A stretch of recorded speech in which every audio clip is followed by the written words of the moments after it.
Abre a cortina do passado, tira a mãe preta do cerrado.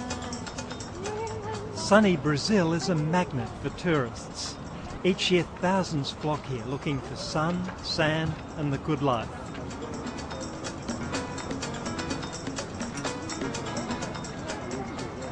But I've come looking for Brazil's other gift to the world. Welcome to Semco. It mightn't look like it, but this is one of the world's most radical workplaces. And the difference begins at reception. In fact, Semco has 2 receptionists. Nothing unusual about that, except that the company itself doesn't know which one will be there to greet you. But we are not sure which one will be there in the morning or in the afternoon, because they talk to each other and they set their own schedule. Almost every one of Semco's 3,000 employees sets their own schedule. That man is the CEO of this business unit. It seems the CEO doesn't have an office and is leaving early. He's not the only one. There's no reason why they shouldn't. IT worker João Neto gives himself every Monday off. He didn't ask for permission. Basically, three reasons very hard why for his supervisor to check up on him. We can do it. Like these employees, he keeps changing workstations. The idea is that you shouldn't use the same position. Should not use 2 days in a row. It's a rule designed to make employees hard to track. We can even work here, because if you have one area where you have all the fixed desks, the supervisor may be there and see 8 o'clock who's not here. Right. But he's not supposed to do that, right? So the company is providing means to avoid that. We don't want to know what time people came, how many hours they worked. We want to negotiate and contract with them for much more important things that have to do with our survival, which is what are they going to do this month? And what do we get from them out of this salary or this value that we're paying? And what do they get out of us in terms of gratification for their life? The rest to us is secondary. The Semco philosophy is that a lot of what managers do shouldn't be done.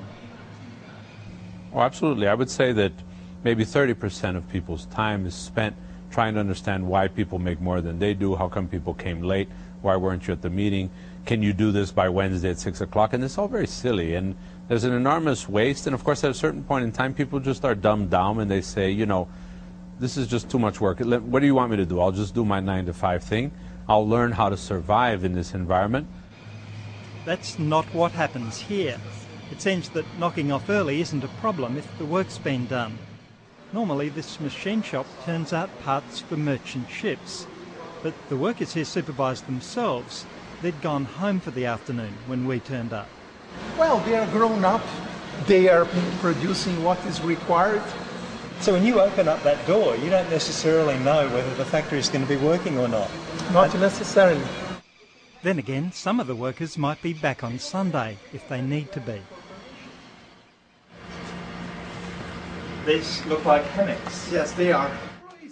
They've installed hammocks so they can rest and think in comfort. Do you see people resting in these in the middle of the day? Nothing wrong. Nossa, eu não conheço uma expressão para isso. Here's another radical idea.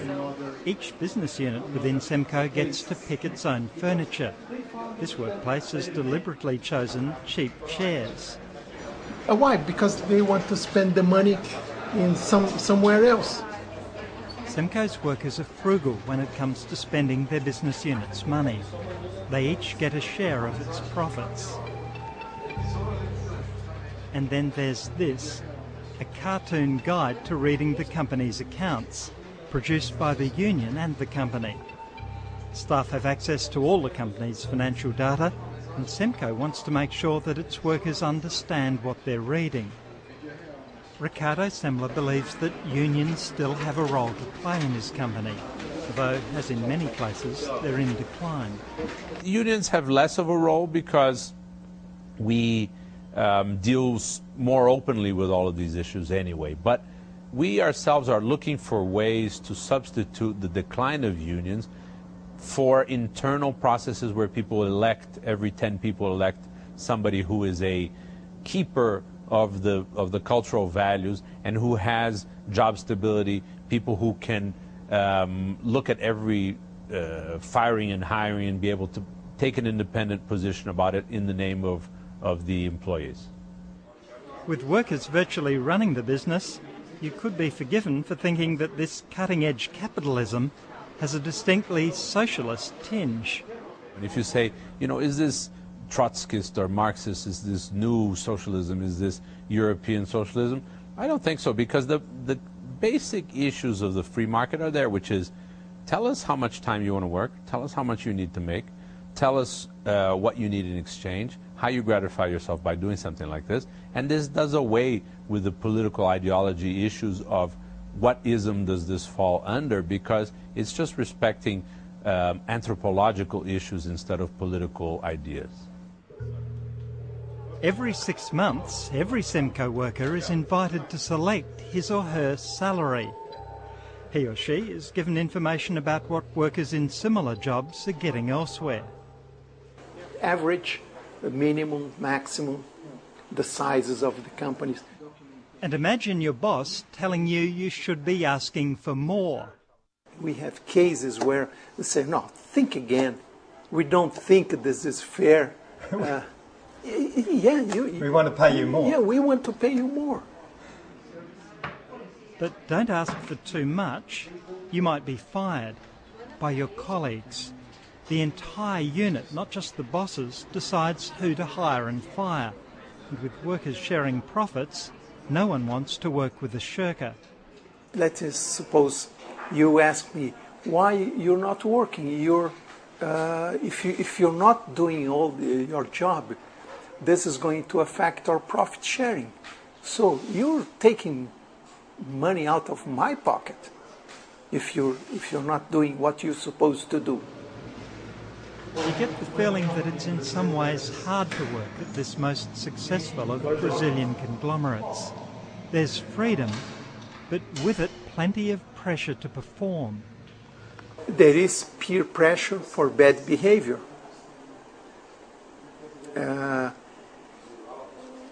If you're here just to collect things for yourself, to live on some other from other people's efforts, you're not wanted here. Para a nossa passejata de 15 minutos. It's a philosophy that's worked well for Ricardo Semler. These days he's a public speaker and author.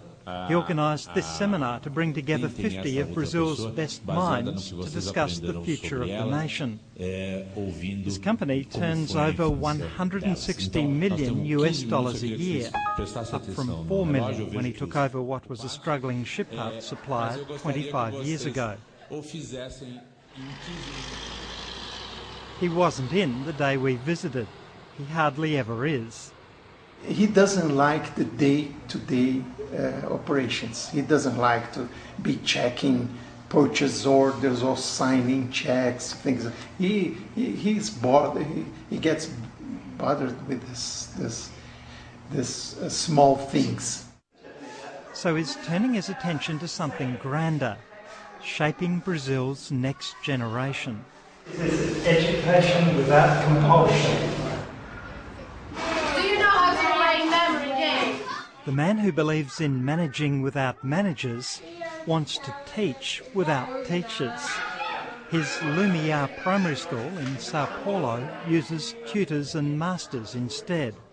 The masters are architects, astronomers, painters, musicians, real experts chosen by the students themselves to come in for weeks at a time.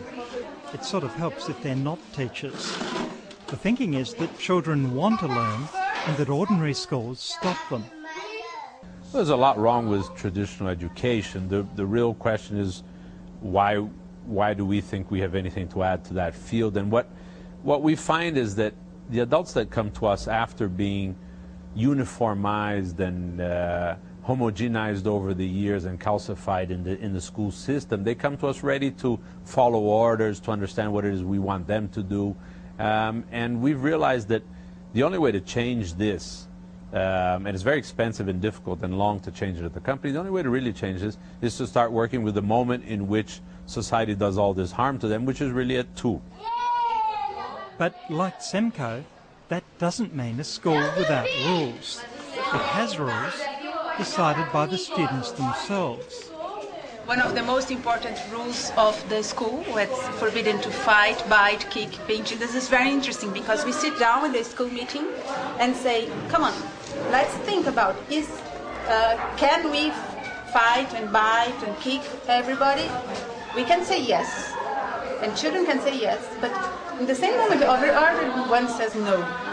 So this idea of a school being run by kids don't mean crazy place. They know what's reasonable or not.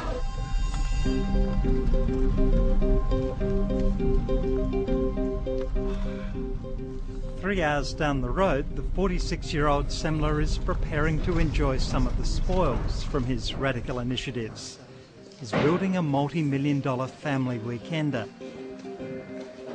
But even here, in the Mantiqueira Mountains, he's applying his philosophy to a new venture. Across this valley is a 20-room luxury ecotourism resort, a property development in the most traditional sense, except that the locals aren't being displaced.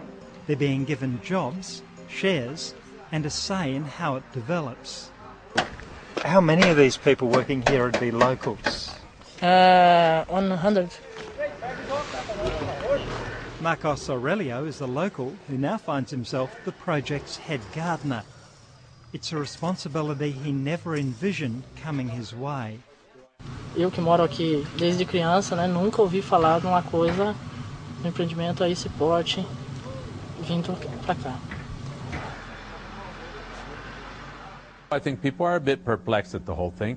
And basically, in the beginning, they thought this must be some ruse to finally buy our houses or to buy our land or to get us out. And economic expulsion is something that we have to fight, actually, because it doesn't even take us buying it. It's other people who come around and say, oh, there's this great resort here. Let me buy this guy's house. And so we're giving them long-term financing and other ways to make sure that they stay put.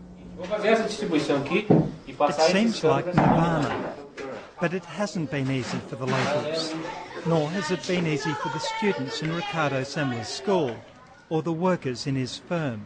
They're under a tremendous amount of responsibility because they're on their own, meaning if the sales don't happen, the business unit ceases to exist. If the student doesn't learn anything, they really don't have a capacity to go out into the world. If the hotel people are not able to give sustained service at a quality level, they're not going to have customers and guests. So in this format, they're obliged to actually make things happen. And that responsibility is many times more unforgiving than it sounds.